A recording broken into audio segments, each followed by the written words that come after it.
I'm still at home with COVID, but today I have hopefully a very interesting video for you. Last weekend, when I was in New York City for Community Day, I had a chance to sit down with Kelsey, who's the new Pokémon GO Community Manager at Niantic. I just want to say up front, this is not a sponsored video. Kelsey, whose pronouns are they, them, decided to volunteer, reached out to me, basically, and made themselves available to do an interview, just basically as an individual, to answer questions for the community. So last week I posted on Twitter, if you could ask Niantic one question, what would it be? And obviously we don't have time to go through 500 questions, but I tried to distill it down to what I think, or what I've seen as the biggest, most common issues that people are raising as far as things that they're unhappy with Niantic. So I'm not sure. I mean, I know right now that not everyone is going to get the answers that they want to hear, but I hope that at least this video will help give some of you a better understanding of what goes into the decision-making process at Niantic. I'm really looking forward to discussing this in the comments, so feel free afterwards, at any point during the video, really, to leave comments with your thoughts and feedback.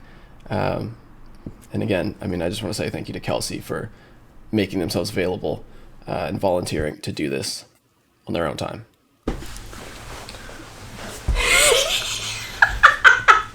This is great. Perfect. It is like it was planned. Exactly. I just built an entire set for this. I know. Okay. Today's an interesting video. Yeah. This is Kelsey. Hello. What is your official title? So I am the head of community development for Okay. Pokemon Go at Niantic. Yeah, it's a very big boy title that essentially means that my job is to act as the intermediary between Pokemon Go's players and our development team, because very often developers have different goals than players. Sure, and yeah. I think we've seen that. Yeah. And so my job is to basically see what ideas are going to work for what group of people and how we can kind of figure out how to make the best game possible considering both groups of people's goals. Okay. Sounds fun. It sounds fun. And then, how long ago did you start? So I started in January, actually. January, So okay. I basically hopped on board immediately in January, and I'm, as like a professional, I'm very like trial by fire. I am like, okay, cool, let's just try and fix this immediately and do what we can to like jump in there and make things work.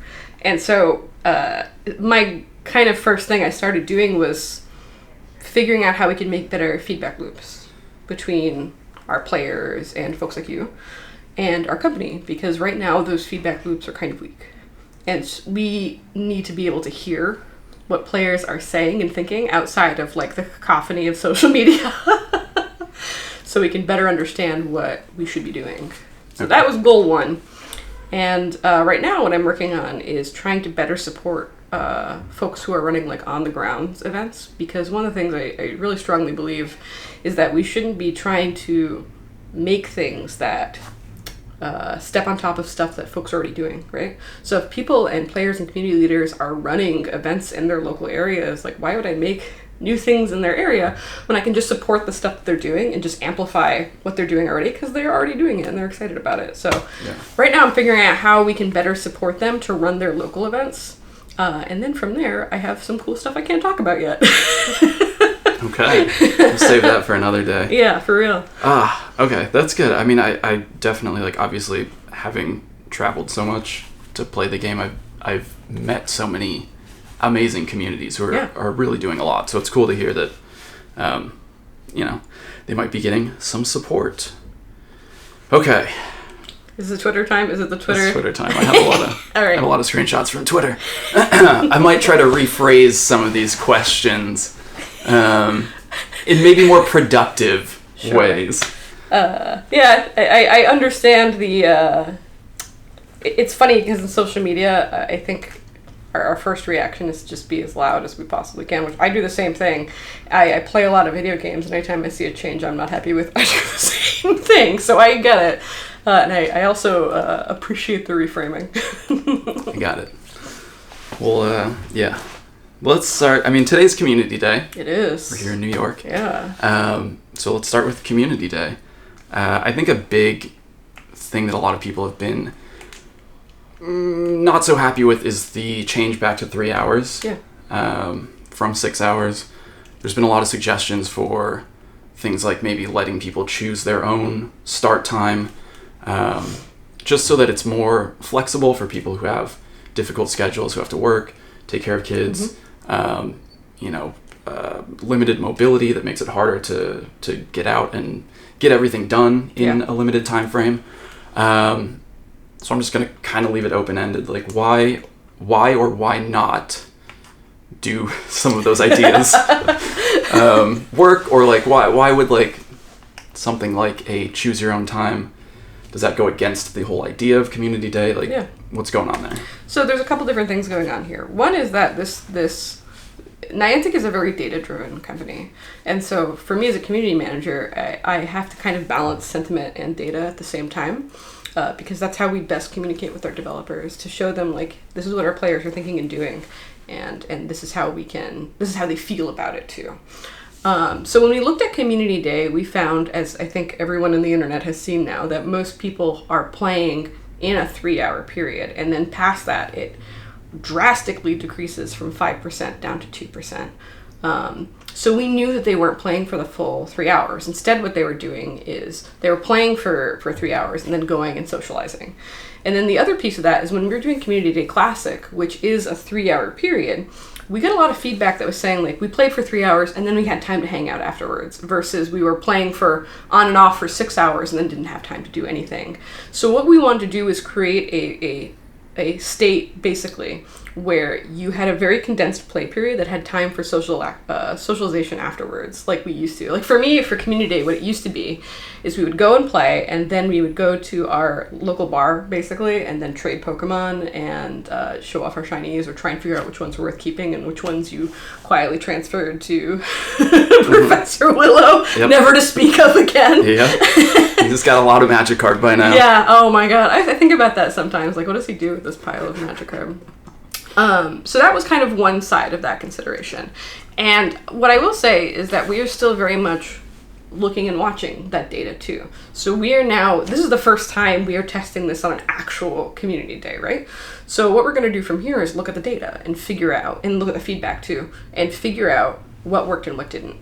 So I see a lot of the kind of like choose your own experience styles of gameplay, which I don't think is against anything that we do at Niantic and against any of the beliefs we have. So there are, things we have in the future where you can kind of choose your play style and how you want to play, and that's something we actively encourage.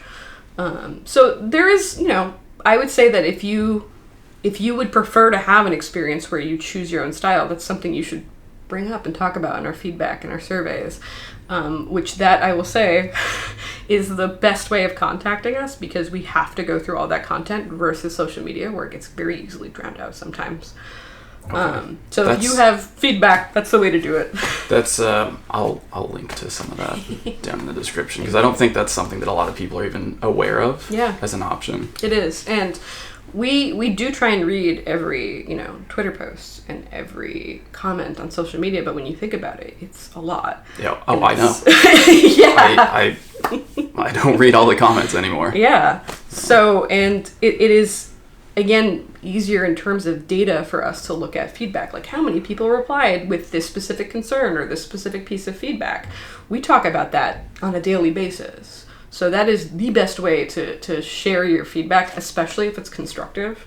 I love constructive criticism, like criticism that is actionable, where you say, like, this didn't work for me, here are the X reasons why it didn't, and here's the Y ways you can fix it. I love that stuff. That is like my dream as a community manager. So going forward, we're still going to look at this stuff. I still think there's a lot of room to improve on what we're doing, and I'm still very much listening to what folks are doing. Okay.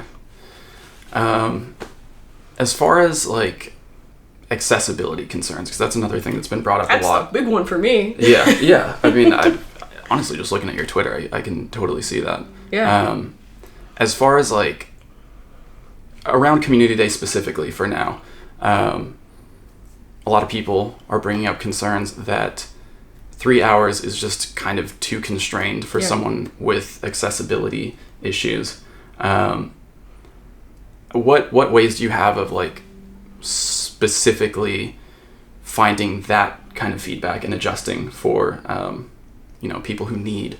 I'm really glad you asked me this, actually. Yeah, take it away. So one of the things I'm working on right now, which is something that I was like very high on the priority list for me when I started, was getting a survey of folks who were who identify as disabled or mobility constrained in some way, because really it's something we don't have a ton of data on.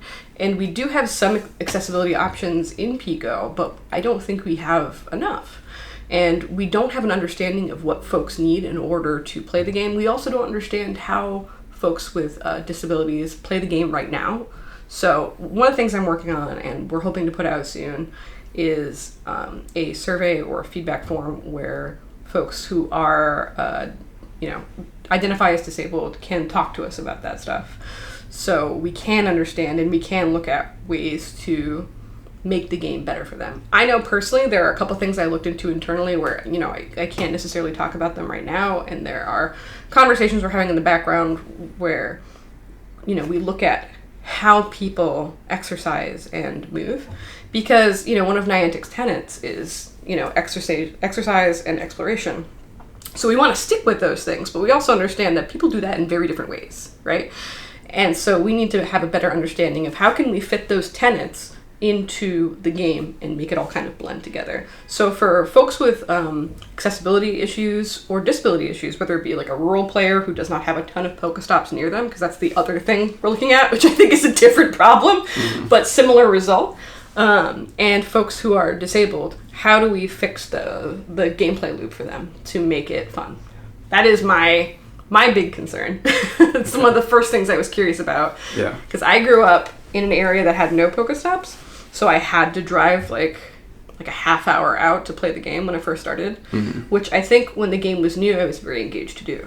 Sure. But I think now, later in this game, finding that motivation is a little bit tougher. So how do we fix that? Okay. Yeah. How? I don't. I mean, that's the question. But I mean, I think just hearing that, understanding that that's a high priority for you is probably helpful. Timeline wise, because I know a lot of people want to see change right away. What kind of timeline do you expect for something like that? That is true mystery, right? Yeah. So it is not an instant fix, and I should say that none of this is going to be an instant fix, right? Because it is a process of gathering data, examining data, and then looking at how we can implement that data on top of any kind of new features we want to put in the game too. Because anytime we prioritize something else drops back.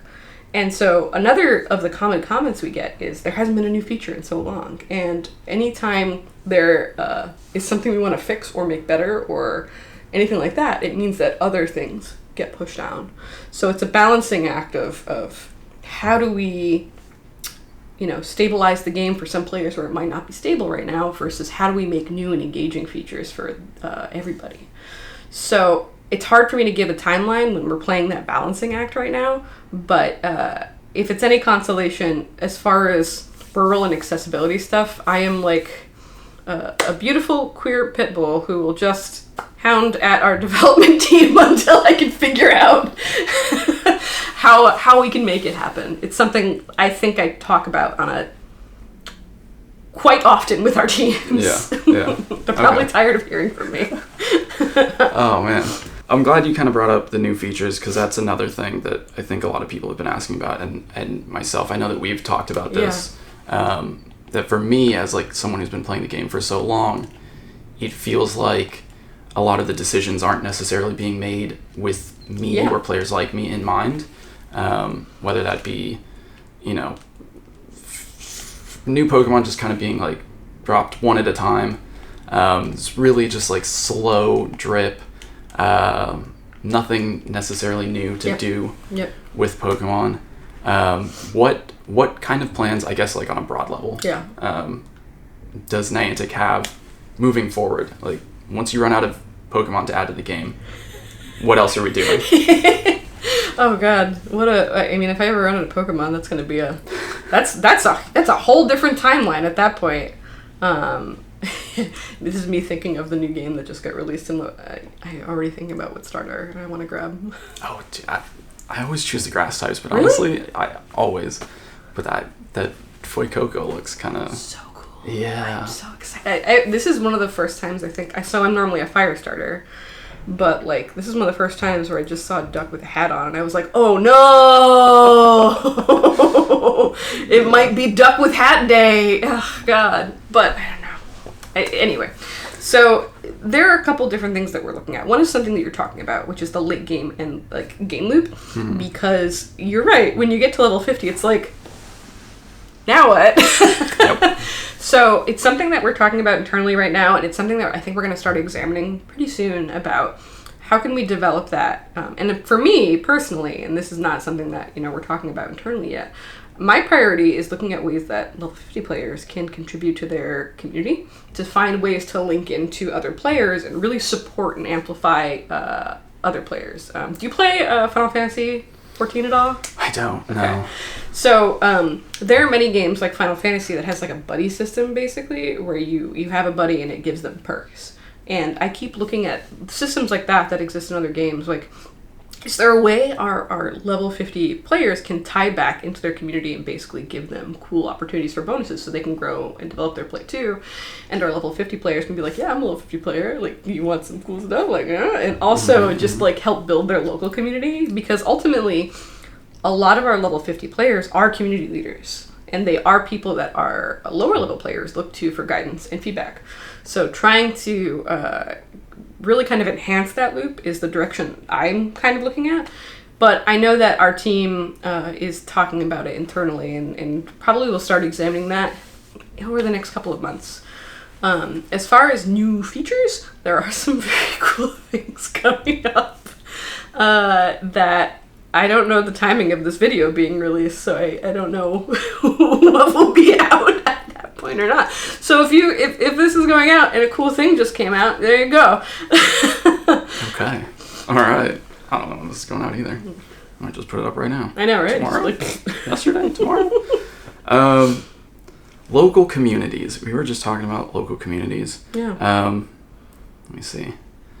I think the question here is kind of why do we have to go backwards when we can move forward? And I think that's kind of referring to things being reverted, like Community Day going back to 3 hours. And another big one that we haven't really talked about yet is Incense. Yeah. Incense going back to its pre-2020 functionality.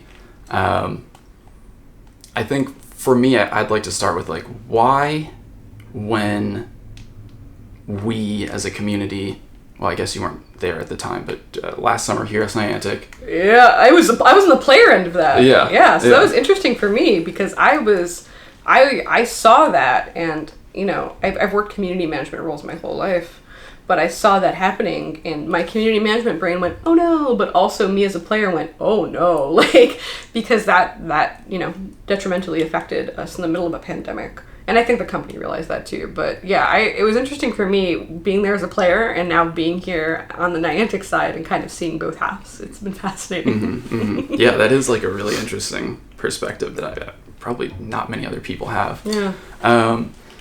So I guess what's the difference between giving in to players wanting to keep that extended Pokestop radius versus players wanting to keep that enhanced Incense experience? What's the difference between the two? It's funny that you use the phrase "giving in," because like I've been reading these Twitter comments, so I don't consider it giving in. I think as a company we kind of agreed that we moved too fast on it, and I won't speak for those guys because like I wasn't here then, right? It's still something we talk about internally, and we still look at that as the point in which we say, like, okay, cool, like, that was obviously not a great experience for anybody. How do we make sure we don't have decisions like this again? So we, again, look at data as a piece. So for us, the data on Incense, I think, aligned with the kind of changes that we want to make. But one of the things that gets brought up a lot is going back to how the game was played before versus how it's played now. And it's really interesting to look at that data because we have a whole group of players who started playing in the pandemic and have no familiarity with kind of the legacy style of gameplay that we used to do. But the problem there for us is balancing what Niantic's core beliefs are as a company against a game that fundamentally changed into something that it was not meant to be long term. Right. And there's the company value aspect, which is exploring, exercise, going out there and meeting up with people and doing cool things. But there's also game balance stuff too. And a lot of the changes that we have put in the game have shifted the game balance in a way that was never meant to be permanent. And I'm not on the development side, right? So I don't know all the nuances and ins and outs of that data and what they're thinking. But I know for me, as someone who frequently plays video games my whole life, game balance and game tuning is an everyday thing. But the thing that makes Pokemon Go unique is it directly affects people's daily patterns and their real life interactions with folks. So I think that anytime we make kind of balances and tuning like we did with Incense to try and figure out how can we make this more sustainable long term again, we're going to see a much more loud and impacted group of people. And I think within there's anything else, there's valid feedback, right? And I think the most valid point of feedback is something that we still talk about internally is we didn't give people advance notice like we promised. Mm-hmm.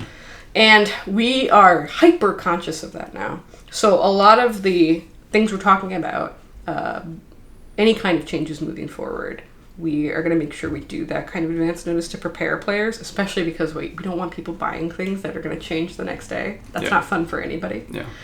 So one is we're committing to that. Two is I think our goal is to try and make these balance changes more regular so it doesn't feel it less feels like a tidal wave of oh my god, and more a flow of the tides as we start changing, kind of like any other game that does patches or updates or things like that. And then I think the third piece is, again, listening to feedback and seeing how this is affecting people, both in terms of data and sentiment, so we can make changes work for people. I think the last point I would make is something that we talk about internally is, the balance of people who have online communities now that are very, very vibrant, and trying to get people to their in-person communities back again. And the thing we keep asking ourselves is, why not both? Why can't we have both? And what do we have to do internally to make sure that we are supporting both? So that's kind of how we're looking at it right now and trying to figure out how we get there. Okay. There's two ways that I want to go here. Ooh. I gotta pick one first. Decision tree. Let's see. I'm glad you brought up the online communities, because that's definitely obviously something new to Pokemon Go. It's huge. As of 2020. Yeah. For myself, I started streaming during the pandemic, so I kind of grew a more tight-knit online community there. We were doing a lot of remote raids together, and I guess it kind of ties in because remote raids are another thing that I'm personally just as a player, afraid to see what happens when adjustments start happening there. Yeah. Because I know a lot of people have really come to rely on them. For a lot of people, it's the only way that they've really ever been able to do legendary raids. So what is the rough plan for dealing with that when the time comes? Well, it is in process. I think that our kind of goal is that any changes we do, it kind of comes in a progression and is not just here we go, the roller coaster drop of oh no, but kind of, it's like exercising, I guess. You're trying to build up to where you want to be versus just you can't just immediately run in and bench 300 pounds unless you want to die, I guess. Don't do that. But what you can do is work gradually towards where you want to be. And for us, I think it's for our players who are not familiar with legacy style gameplay that we used to have, it's very much going to be encouraging them and finding ways to incentivize returning to that style of gameplay or introducing them in many cases to that style of gameplay. Mm-hmm. So are there going to be growing pains if we do move in that direction, for sure. Yeah, that's the nature of the beast. Anytime you see a game do like major class changes or anything like that, it happens too. You have to relearn how to play your entire class. But I think that ultimately it will be okay. If I were legitimately long-term nervous about it, I would say something. And I feel okay. I do feel okay about where we're moving forward and where we're going to end up being. Okay. As far as supporting both like the online and in-person communities, I think something that's been brought up is, how do I want to phrase this? There's obviously a difference between like making the game that you want to make and making the game that your players want to play. Yeah. And definitely something difficult to balance. I don't know if there's really a question here. I think it's a good thing to acknowledge. I think that there is no way a single product, whether it be Pokemon Go or anything else, can be everything to everyone. And it is a fundamentally bad idea to try and be everything to everyone. I think you know probably that as a content creator. Sure. You can't hit every single interest or bracket that your audience has. If you do that, you will A, burn yourself out, and B, make a worse product. And so for us, it's acknowledging that, yeah, we cannot be everything to everyone. We have to look at how we can be the best in the categories that we want to hit, which for us has always been, social community connection, exploration, and exercise. So trying to figure out how we can hit those pieces while still making it accessible to the most amount of people who might not necessarily engage in those things is key. Yeah. Whew, that makes sense. Yeah. It's a lot to think about, though. Yeah. I mean, I'm sure there's probably data on it, so I don't know. This is my assumption, is that there's probably been a fair amount of player drop-off over the last couple years. At least, I mean, for me, viewership-wise, there's definitely been a drop in viewers. And it's something that I've been thinking about, like, for my content. Why is that? Mm-hmm. And I think, like, my perspective as a 5-year, 6-year almost now player kind of aligns with a lot of people who've been playing the game for a long time. So when I'm upset about something, obviously people who've also been playing for 6 years are going to be upset about that. Yeah. Whereas people who just picked up the game recently are going to come to my videos and go, this guy's just complaining. Like, I get those comments a lot, even when I'm just like, I feel like I'm just kind of stating like a valid criticism, not necessarily like in a negative way, just kind of pointing something out. I still get comments from people like, why are you always complaining about things? And I realize that for me, having that kind of 6-year perspective is not a good way to get new people to watch my videos. So where did I start with this?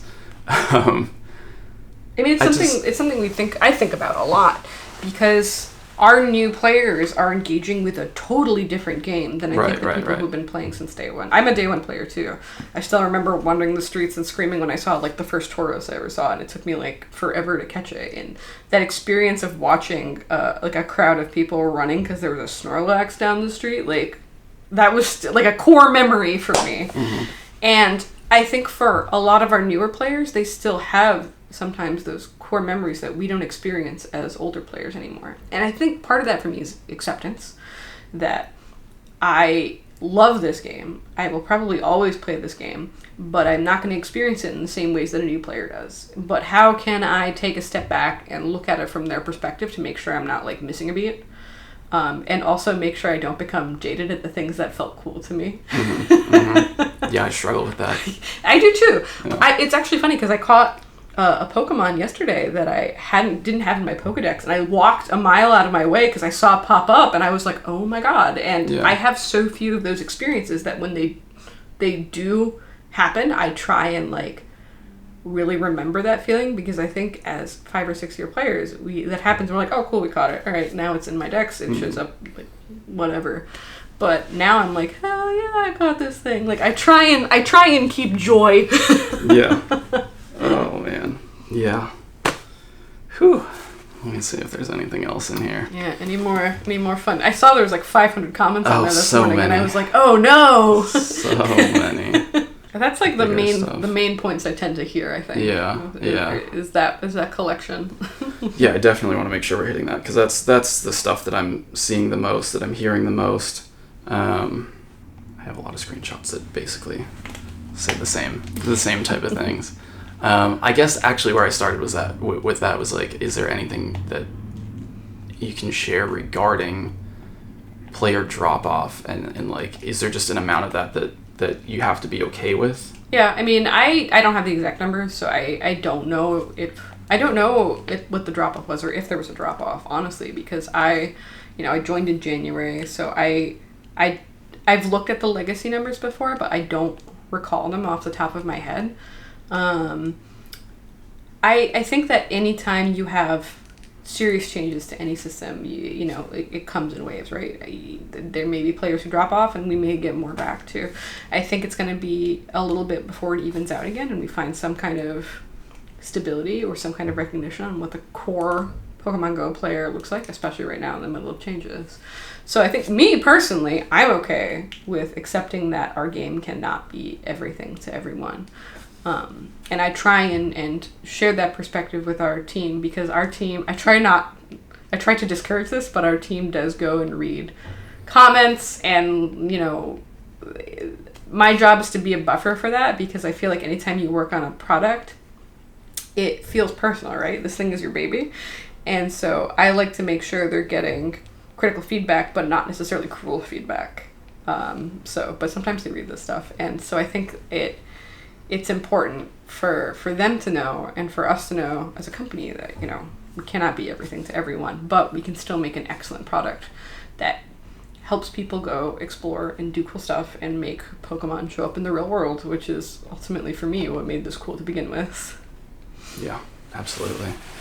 Well, thanks. I don't know if there's really anything else to talk about here. I mean, there's plenty more to talk about. How much time do we have? Jeez, this is a long video. Yeah, I mean, I appreciate it. Yeah. I just want to say that this was Kelsey's idea. This isn't a sponsored video or anything. I should probably put that up front. Not sponsored, just trying to tell people what's happening. Yeah, so I guess any last thoughts? Like, we talked about feedback forms, which I'm gonna put a link to. Is there anything else that you, as a community manager, would just like to say to players? Hey, hey kids. Hey, hello fellow kids. What I will say is that if you want to talk to me directly, you can. My Twitter is mx_danger. You're welcome to come follow me. I also talk about a lot of things that aren't Pokemon Go, like my cats and video games, mostly Final Fantasy XIV and Elden Ring right now. I'm sorry to anyone who doesn't enjoy those things. I think the most important part for me as a community manager, though, is really kind of building positivity in our community as much as I can, and recognizing positive influences, diverse influences too, is something I'm really working on right now, is showing how our diverse player base plays the game and works together. And if you want to give me feedback, I'd love to hear it. If you do it in a way that's cruel or objectively mean, I will ignore it, because it's not functional and I don't want to encourage it. But if you have thoughts and concerns or positive feedback I can give to the team too, man, I love to see it, and I love to share all of it. And that kind of feedback and the way it is shared is really critical, I think, into making this game what we all want to see it. So feel free to come fill out a form, or yell at my Twitter, or look at my cats. Perfect. And maybe I'll see you at a community day somewhere, like in New York. Yeah, which we should probably go to. All right. Thanks for watching. Bye. Bye.